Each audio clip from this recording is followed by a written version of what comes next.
야생동물의 최대 천적은 사람이다. 사람의 접근을 감지한 야생동물의 첫 번째 반응은 그래서 도망이다.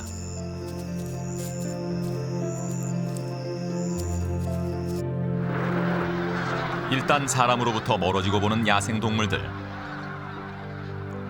때문에 그들과 사람의 거리는 대부분 100m 이상이다. 야생동물과 인간의 물리적인 거리는 곧 그들이 사람에 대해 가지는 두려움에 비례한다. 그들의 두려움을 없애 사람과의 거리를 좁힐 수 있는 방법은 없는 것일까?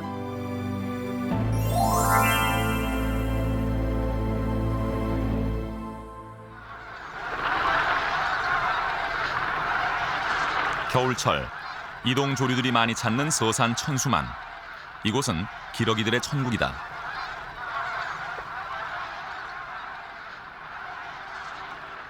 겨울에 천수만을 찾는 오리와 기러기류의 수는 30만 마리가 넘는다. 새들은 차량 안에서 관찰하면 훨씬 덜 경계심을 갖는다. 천여 마리의 큰 기러기들이 추수 후 논에 떨어진 곡식을 먹고 있다. 레이저 거리 측정기로 거리를 재보니 150m. 과연 몇 미터까지 접근이 가능할까? 머리를 들며 경계 자세에 돌입하는 큰 기러기들. 100m가 넘는 거리에서 기러기들은 날아가고 만다.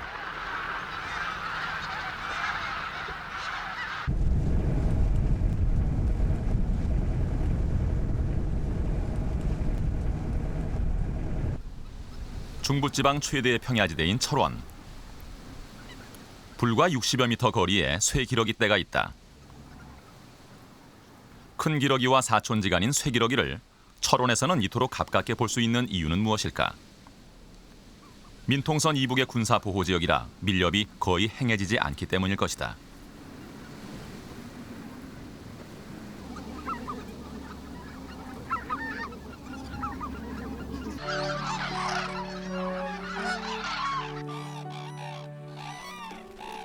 새들에게 안전지역인 철원은 또 두루미의 땅이기도 하다.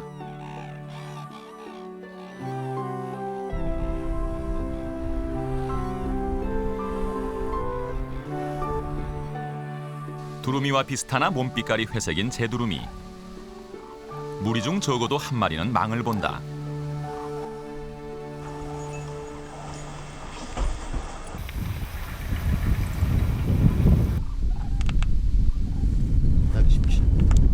(117m의) 거리다.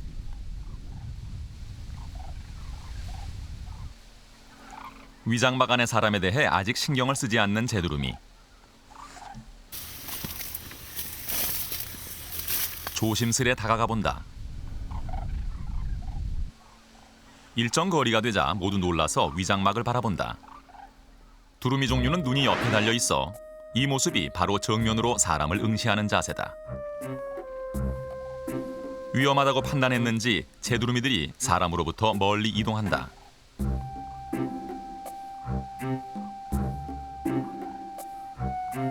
잠시 제두루미가 안정을 찾을 때까지 이동을 멈추자 제두루미도 경계를 푼다.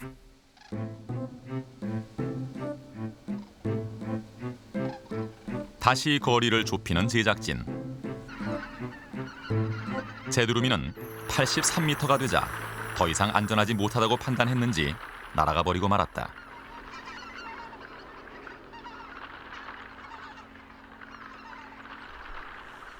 차량과 두루미의 관계를 연구하는 유승화 씨. 두루미와 제두루미가 사람에게 어떤 반응 행동을 보이는지, 그리고 어느 정도까지 사람에 의해서 영향을 미치는지 그런 것을 주로 조사를 하고 있고요. 최근에는 어떤 서식지를 많이 이용하는지에 대해서 좀 조사를 하고 있습니다. 그는 차를 타고 다니면서 차량에 대한 두루미의 경계 반응을 연구한다. 제두루미 가족이다. 암컷과 수컷 그리고 새끼로 이루어져 있다. 지금 암컷이 지금 날아서 가자고 지금 자꾸 신호를 보내고 있죠. 뒤에 있는 오른편 쪽에 있는 것이 암컷인데 덩치가 작고 신호를 지금 계속 하고 있는데 비행해서 날아가는 거, 어디로 이동하는 거 그런 것을 서로 상호 의사 표시도 하긴 하겠지만은 그 수컷이 좀 더 결정을 하는 그런 경향이 있습니다. 좀 전에도 이제 암컷이 계속 신호를 보냈는데도 수컷이 그런 신호를 호응을 안 하니까 날아가지 않았었죠. 결국 계속 지금 이동을 해서 일정 거리를 갖다 떨어지게 된 경우입니다. 지금은. 두루미와 재두루미가 함께 있다. 재두루미보다는 두루미가 사람에 대해 훨씬 민감한 편이다. 오른쪽 개체가 지금 신호를 보내고 있습니다. 약간 날아가야 될까 하고 지금 약간 고민하는 것 같은데 갈까 말까 갈까 말까. 네, 지금 본격적으로 신호를 보내고 있습니다. 가자 가자 이런 식으로. 그렇죠? 이렇듯 날아오르기 위해서는 부부가 함께 동의해야 한다. 두루미보다 덜 민감한 재두루미도 옆에 있던 두루미가 나니 덩달아 자리를 뜬다.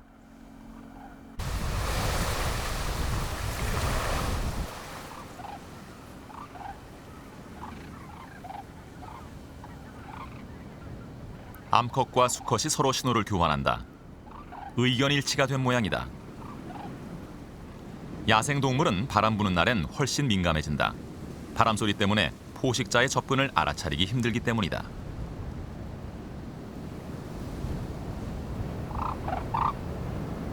착지할 장소를 찾을 때도 서로 신호를 한다.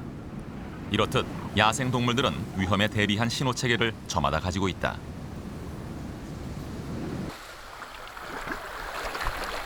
물범이 우리나라에서 가장 안전한 장소로 택한 곳은 해상 붕괴선이 있는 백령도다. 태호흡을 하는 물범은 쉴 장소로 암초가 필요하다.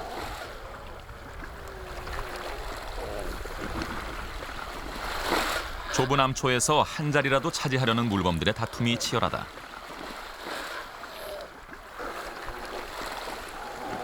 물범은 물개와는 달리 다리가 발달돼 있지 못하다. 육상에서는 매우 둔할 수밖에 없다.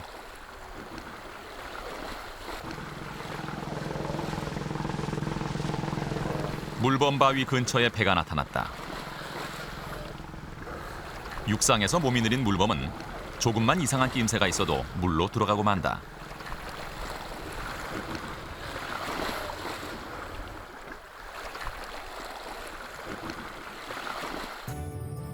물속에서는 몸이 민첩한 물범. 앞발로는 방향을 잡고 뒷발은 앞으로 전진하는 데 사용한다.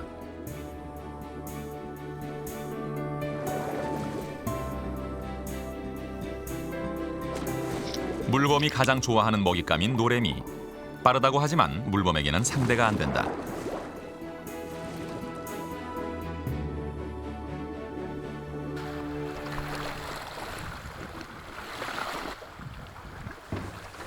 백령도 토박이 어민인 김진수 선장은 고기잡이도 하고 때로는 바다에 들어가서 해산물을 잡기도 한다.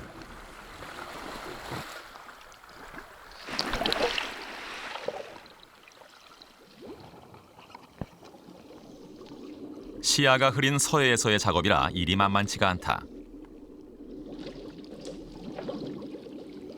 물범 바위 주변에는 전복이나 성게가 풍부하다.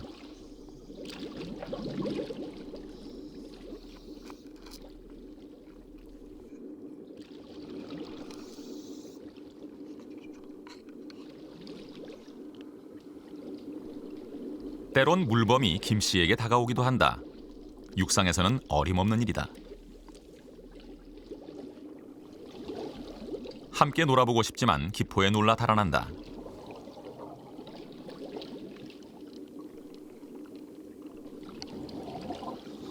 최대한 숨을 참고 물범을 맞는다.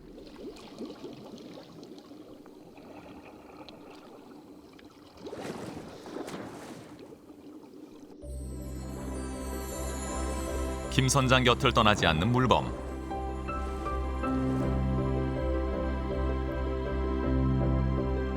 뒤에서부터 다시 접근을 시작한다.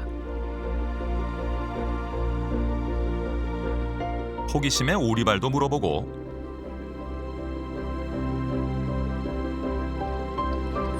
괜찮다고 느꼈는지 제작진에게도 다가온다. 물범이 사람에게 준 0m의 거리. 그것은 오랜 시간 물속에서 마주했던 사람에 대한 호기심과 믿음의 표시다.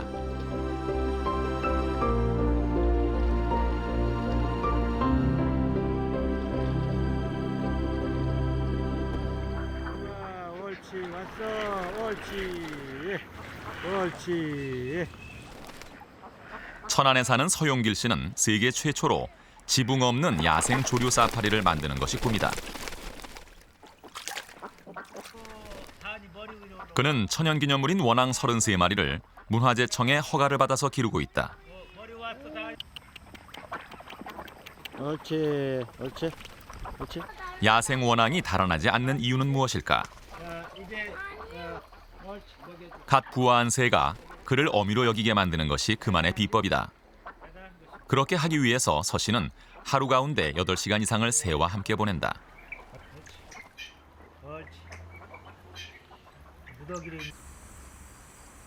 그러면서도 새의 야성을 지켜주기 위해서 서 씨는 각종 새들을 새장에 가두지 않는다.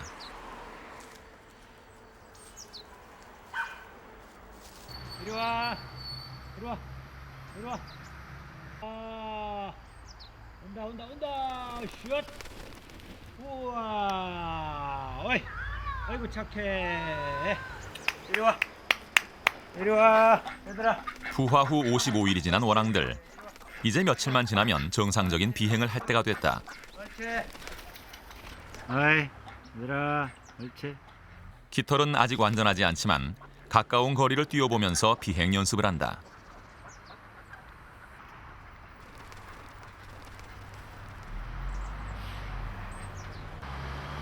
부화 후 60일째, 33마리의 원앙이 긴 비행을 위한 준비를 마쳤다.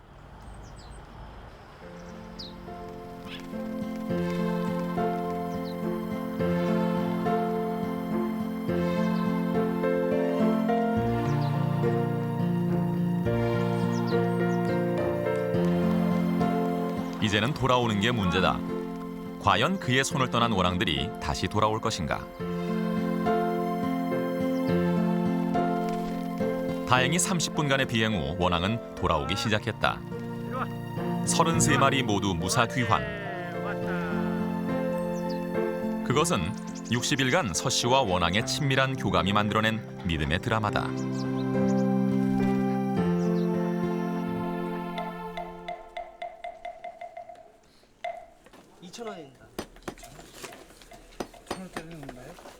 엿깨는 소리와 함께 새가 모인다. 그 새를 보기 위해 또 사람이 모인다. 이곳에서는 일반인도 새를 아주 가깝게 만날 수 있다.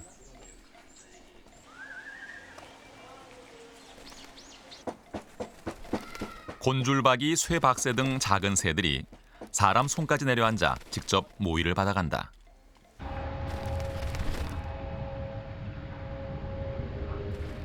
어떻게 훈련도 시키지 않았는데 새들이 관광객들에게까지 다가올 수 있을까? 청계사 아래에서 엿을 파는 이용선 씨는 6년 전 새에게 땅콩을 줘보기로 했다. 좋더라고요. 이 촉감이 딱 새 발로 잡는 게 너무 좋더라고요. 이게 느낌이 모든 사람들이 다 좋다 그러더라고요. 이렇게 집어가는 게. 재미삼아 시작했는데 새들이 의외로 반응을 보이기 시작했다. 그러나 쉽게 온 것은 아니었다. 사람 손에서 잡히면 곧 죽음이기 때문에 새들은 이 씨 손 주변을 맴돌기만 했다. 이렇게 무려 6개월의 시간이 흐른 후에 새들은 조심스럽게 이 씨의 손을 찾기 시작했다.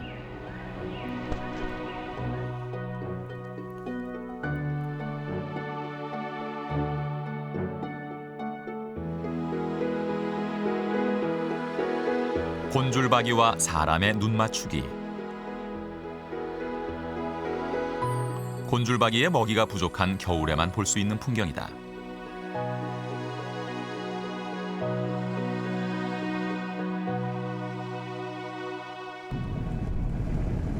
프랑스 남부 작은 도시 아울리악.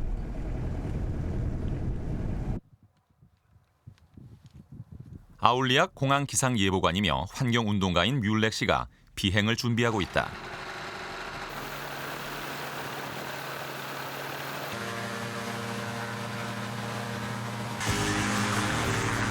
뮬렉 씨는 세계에서 유일하게 새와 함께 하늘을 나는 사람이다.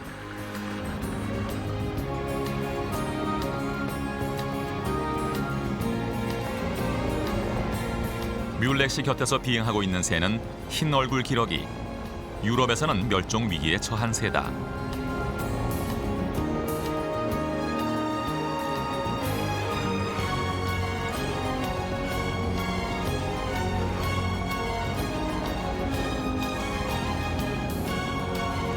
다른 기러기류처럼 흰 얼굴 기러기도 무리를 지어 비행한다.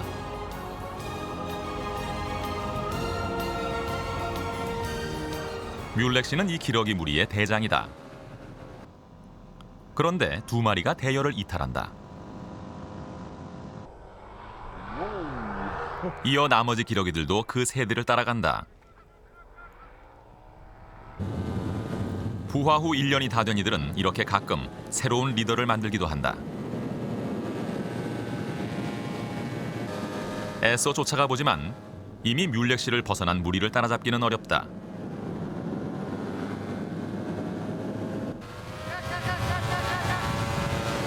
뮬렉 씨가 이때 쓰는 마지막 방법, 기러기들을 직접 부르는 것이다. 부화 시기부터 뮬렉 씨는 기러기들에게 소리로써 자신을 부모로 인지시켜왔다. 그 방법이 통했는지 기러기들은 다시 뮬렉 씨에게 다가왔다. 손에 잡힐 듯 가까운 거리에 온 흰얼굴 기러기. 그는 올 가을 이 기러기들이 사라질 위기에 처한 스페인으로 데리고 갈 예정이다. 한번 같이 비행을 해주면 기러기들은 다음부터 자신들 스스로 그 비행 루트를 따라서 매년 일정하게 오가게 된다. 뮬렉 씨는 멸종 위기에 처한 새들을 이런 식으로 비행하며 복원시키는 일을 한다. Parce que les oiseaux qui ont fait 2000 km avec nous sont revenus le printemps suivant sur le site qu'ils avaient quitté à l'automne. Nous avons fait une migration avec 30 oiseaux, mais nous devons continuer avec 500 oiseaux. Donc pendant 5 ans, tous les ans, avec une centaine d'oiseaux, nous devons enseigner ce nouveau trajet de migration pour de nouvelles générations d'oies naines. 사람과 새가 어떻게 하늘을 함께 날 수 있을까? Ok, parfait. 3 œufs, ils viennent de... 부화 2, 3일 전부터 뮬렉은 새들과 의사소통을 시작한다. 알 속의 새들은 밖에서 지속적으로 들려오는 소리의 주인공이 어미인 것으로 착각한다. 기러기와 유사한 소리를 내는 작은 나팔이 함께 사용된다. 실제 이 소리들은 비행 시 새들을 리드하는 데 중요한 역할을 한다. 그렇다면 행글라이더에 대해서는 어떻게 새들이 각인하게 될까?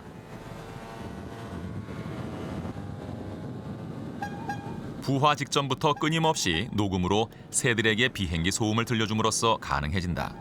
Et de pouvoir communiquer, ils commencent à émettre des sons avant l'éclosion. Ils communiquent avec leurs parents et ils mémorisent les sons, les voix des parents, ma voix, le son de la cornette et également le bruit du moteur qu'ils devront suivre plus tard. 부화 후에 새들은 어떻게 관리될까?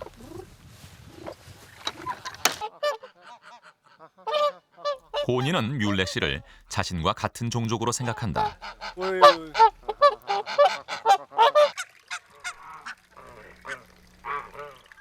캐나다 두루미가 처음 보는 제작진에게 관심을 보인다.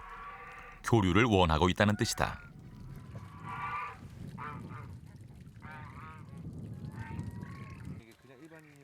제작진의 신발끈을 집요하게 건드려 보기도 한다.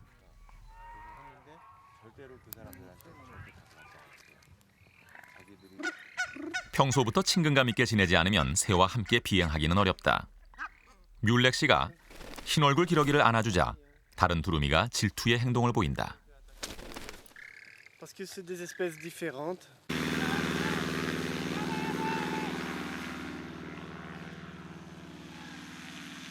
뮬레 씨는 올겨울 또 다른 비행을 준비 중이다.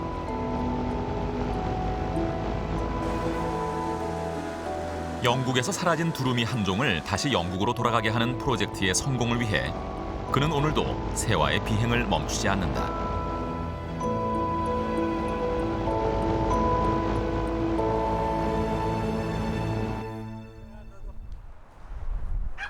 지붕 없는 야생 조류 사파리의 꿈은 잘 이루어지고 있을까? 서용길 씨의 집을 다시 찾았다. 그런데 웬일인지 새들은 풀이 죽어 있었다. 첫 비행할 당시에 야생성 강한 원앙의 모습은 아니다. 감나무 위에서 감을 따던 황금개도 우리 안에서 어쩔 줄을 모른다. 10월 중순경에 방목장에서 제가 없는 사이에 대규모 폭죽 놀이가 있었어요.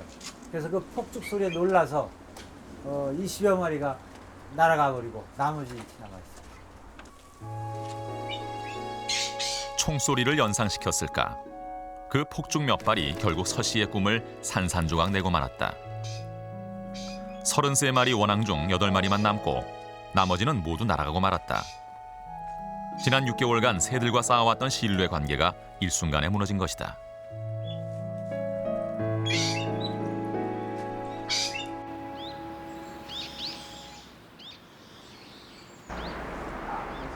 매일 아침 서 씨는 사고 이후 집을 나간 새들을 쫓아 동네 야산을 찾는다. 새들이 오지 않으니 서 씨가 새들을 찾아 나설 수밖에 없는 것이다. 이리 와. 이렇게. 그러나 사고 이후 경계가 한층 심해진 새들은 이전처럼 쉽게 서 씨에게 다가오지 않는다. 자. 여기 저 위쪽으로 이렇게.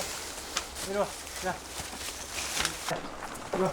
그렇지. 서 씨는 남은 원앙 8마리로 올봄 다시 한번 지붕 없는 사파리의 꿈에 도전한다. 폭죽 사고는 그에게 야생 동물을 이해하는 데 소중한 교훈이 될 것이다. 자. 그렇지.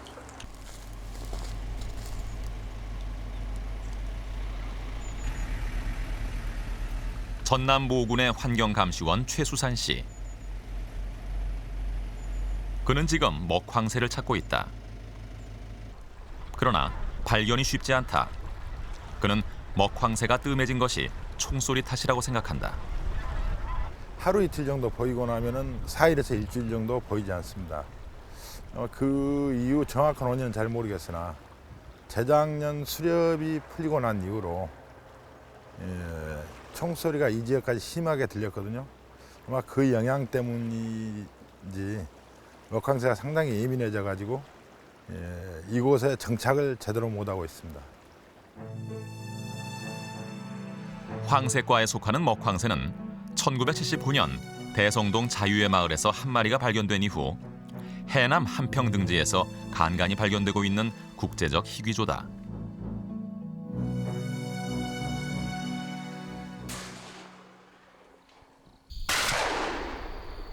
유해조수 구제를 목적으로 행하는 수렵 허가는 수렵 대상 동물은 물론 그 인근 지역 동물에게까지 큰 영향을 미친다.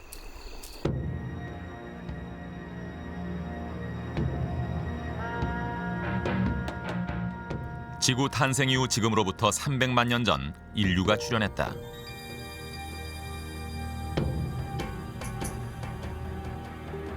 인류가 사냥을 시작한 이후 야생 동물과 인간은 적대 관계로 바뀌었다.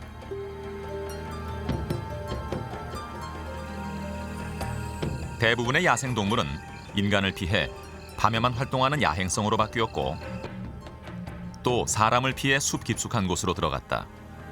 사람에 대한 동물의 경계가 시작된 것도 이때부터다.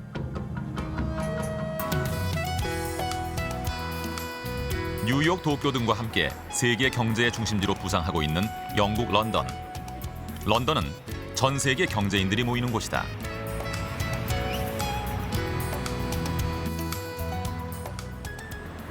바쁜 런던인들에게 청량제 역할을 하는 리치몬드 공원. 400년 전통의 이 왕립공원은 연간 200~300만 명의 방문자가 찾는 런던 최고의 공원이다. 리치몬드 공원의 명물은 바로 야생 사슴이다. 사슴들은 공원 내 울타리 안에서 길러지지 않고 야생 상태로 자란다. 무리들은 우두머리를 따라서 야생 상태 그대로 공원을 누빈다.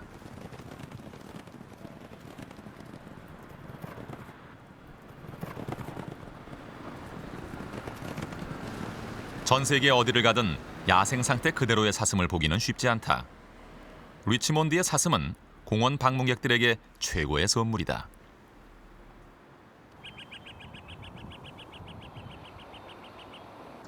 정원의 국가답게 영국인들의 집에는 집집마다 크고 작은 정원이 있다. 최근 영국인들은 집 정원에 새나 고슴도치 등 야생동물의 둥지를 만드는 사람들이 늘고 있다. 좀 더 가까운 거리에서 야생동물을 보고 싶어 하기 때문이다. Do you know what kind of birds like this? No, I'm not really into birds. Birds.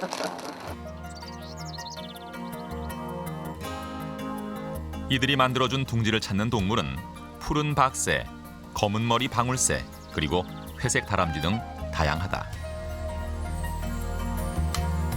회색 다람쥐는 이들이 만들어준 둥지의 단골 손님이다.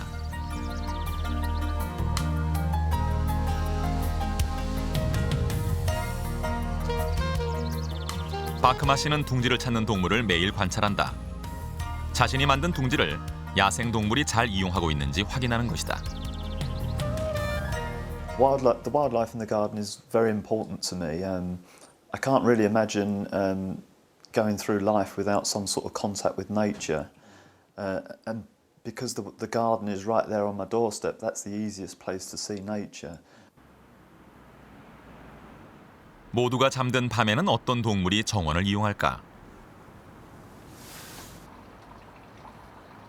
잔디밭에 고슴도치가 나타났다. 정원에 만들어준 고슴도치 둥지 덕에 녀석은 자유롭게 정원을 오간다.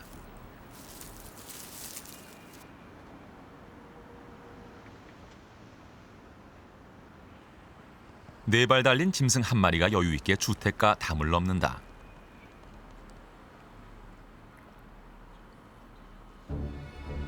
여우다. 우리나라에서는 이미 오래전 멸종된 여우가 이곳에서는 버젓이 정원을 활보하고 있다.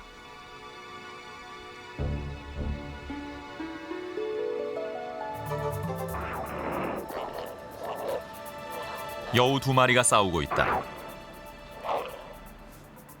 도시 주택가에서 두 마리가 세력권 다툼을 하고 있는 듯하다.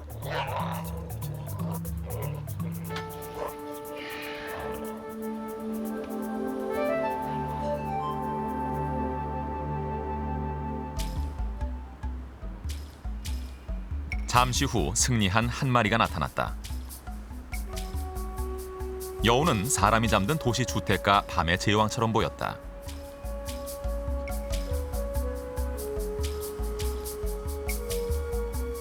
한국은 물론 전 세계에서 사라질 운명에 처한 여우는 이렇게 영국인들에 의해서 도시에서 생명을 이어가고 있다.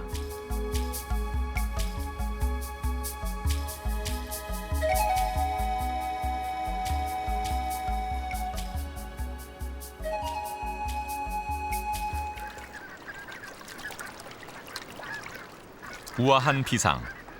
안데르센 동화에도 나오는 친근한 새 고니는 그러나 사람에게 가까운 거리를 허용하지 않는 새다. 천수만에서 제작진이 관찰한 거리는 165m. 고니는 사람을 피해 저수지나 호수의 한가운데를 차지하는 경우가 많다.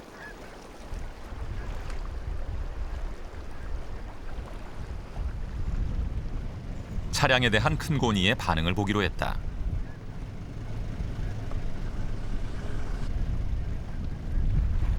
쉬고 있던 큰 고니들이 65m의 거리에서 날개짓을 한다. 몸집에 비해 날개가 작은 고니는 비행 시 많은 에너지를 사용해야 한다. 잦은 이동을 싫어하는 고니는 사람과 아예 멀리 떨어져 있는 생존 전략을 택했는지도 모른다.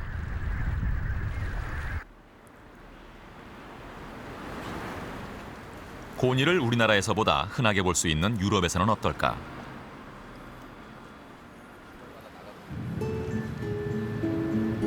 사람과 불과 몇 미터 안 되는 거리에 고니가 있다. 사람에 대한 경계도 거의 하지 않는다.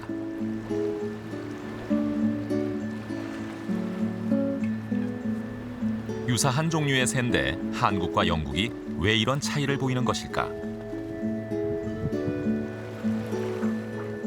고니뿐 아니다. 다른 종류의 새들도 공원마다 사람과 친숙한 모습이다.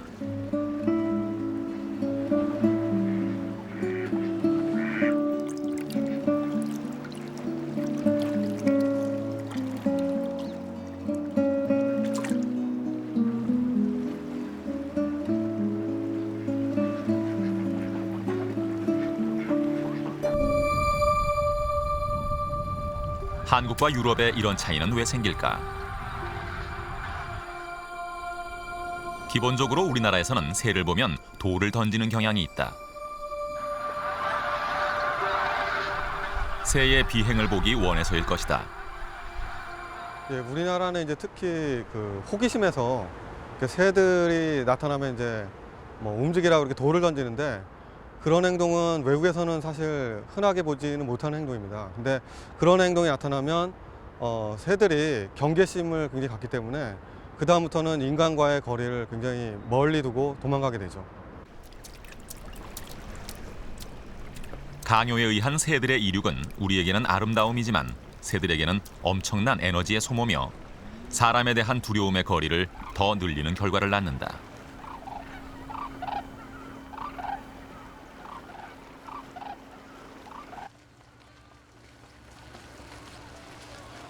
우리나라에서도 야생동물과의 거리를 좁히는 시도를 하는 곳이 있다.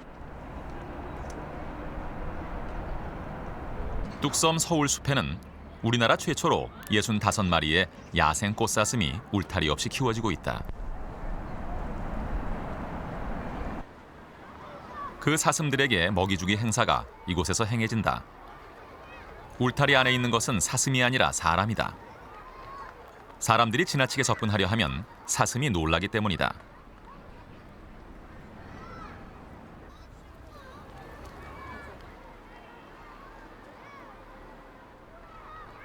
사람들은 사슴의 머리를 만지는 등 평소 멀게만 느껴졌던 야생동물과 교감한다. 사슴을 이렇게 가까이 본 게 처음이라 갖고요. 되게 귀엽고 좋아요. 책에서만 애기랑 같이 봤는데 이렇게 직접 나와서 먹이를 주는 거 아이에게 체험하게 해주니까 그 학습 면에서 아이한테 좋은 체험이 된 것 같아서 좋아요. 네.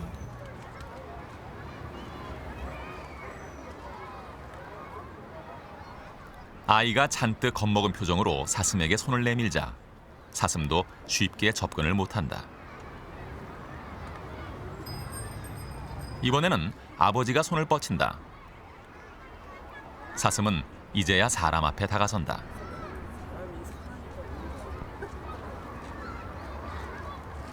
잔잔하게 평화스러운 마음으로 먹이를 줄 수 있는 분들한테는 잘 오고, 두려워서 눈을 깜빡이거나 또 손을 뭐랄까 좀 더 내밀거나 두려운 모습 자체가 얘들은 그냥 경계 대상이 되고 돌아서서 갑니다.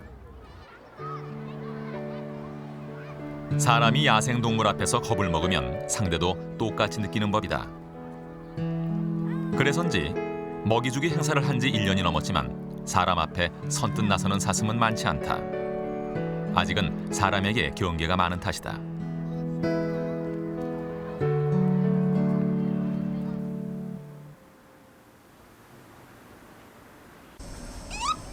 청주에 사는 배병호 씨는 집에 너구리를 6마리나 키운다. 강아지 이상으로 따르는 너구리는 배 씨에게는 애완동물 이상이다.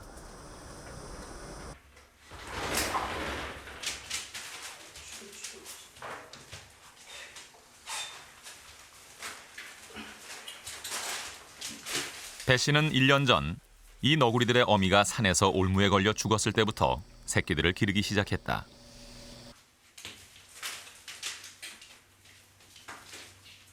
처음에는 너구리들에게 우유를 먹이며 키우는 등 배 씨는 너구리의 어미 역할까지 했다. 특유의 냄새 때문에 배 씨는 너구리들에게 일주일에 한 번씩 목욕도 시켜준다.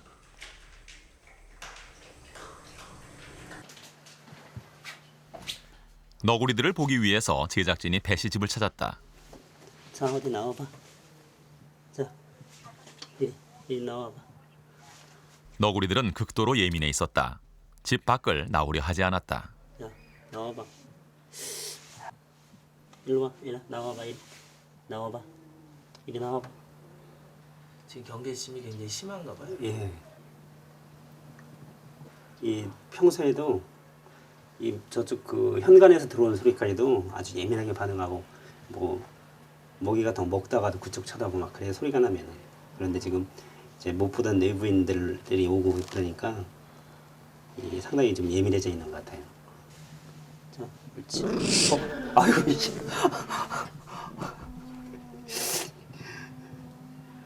저한테 이렇게 안 하거든요. 예. 제작진은 너구리와 배씨와의 친밀도를 알아보기 위해서 집안 곳곳에 관찰 카메라를 설치했다.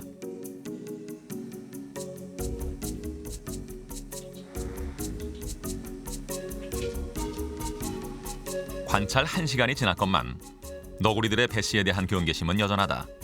카메라를 의식한 듯하다.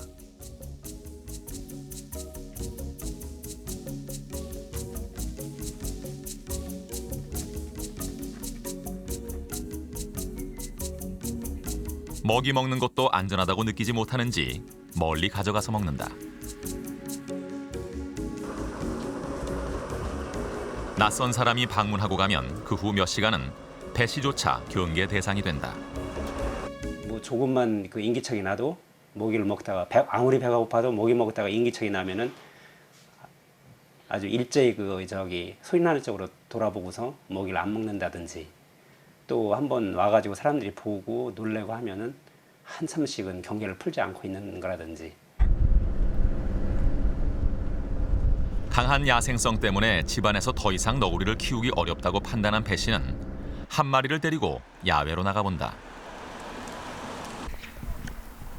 야생에서의 적응 여부를 알아보기 위해서다. 이 녀석은 배 씨를 가장 잘 따르는 대장 너구리다.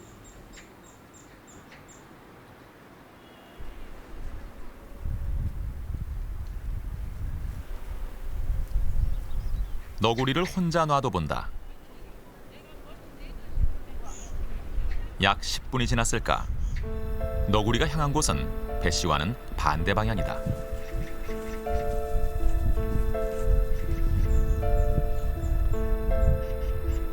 너구리는 숲을 향해 달렸다.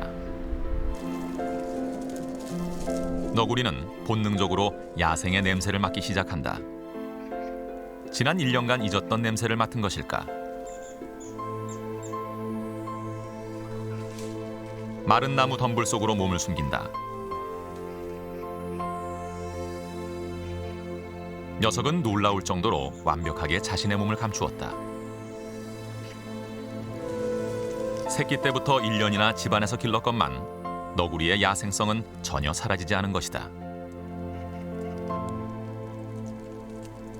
예, 실제로 야생동물은 애완동물이나 가축이 아니기 때문에 언젠가는 그 야성의 본성이 나타나게 됩니다. 그래서 실제적으로 우리가 언제까지 이렇게 옆에서 기르고 보호하고 예뻐하고 해주는 행동을 할 수 없게 되죠.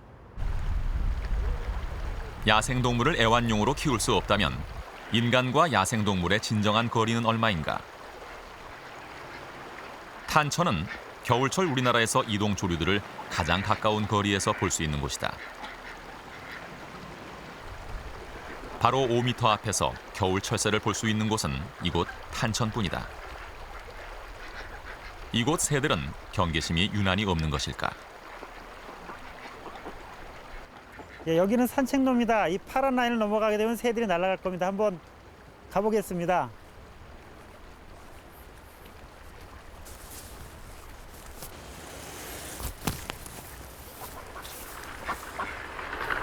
경계를 안 하는 것이 아니라 사람들이 자신들의 영역을 침범하지 않는다는 믿음이 이곳 새들에게 있었던 것이다.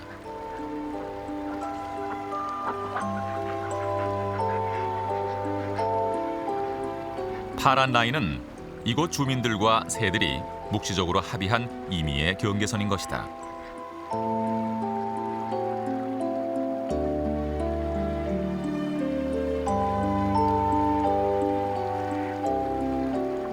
야생동물과 인간이 거리를 좁히기 위한 방법. 그것은 그들을 그냥 그 자리에 있게 내버려 두는 것이다.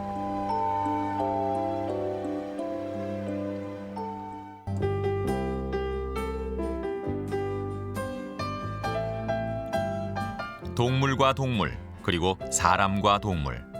그들 사이의 물리적 거리는 곧 두려움이다.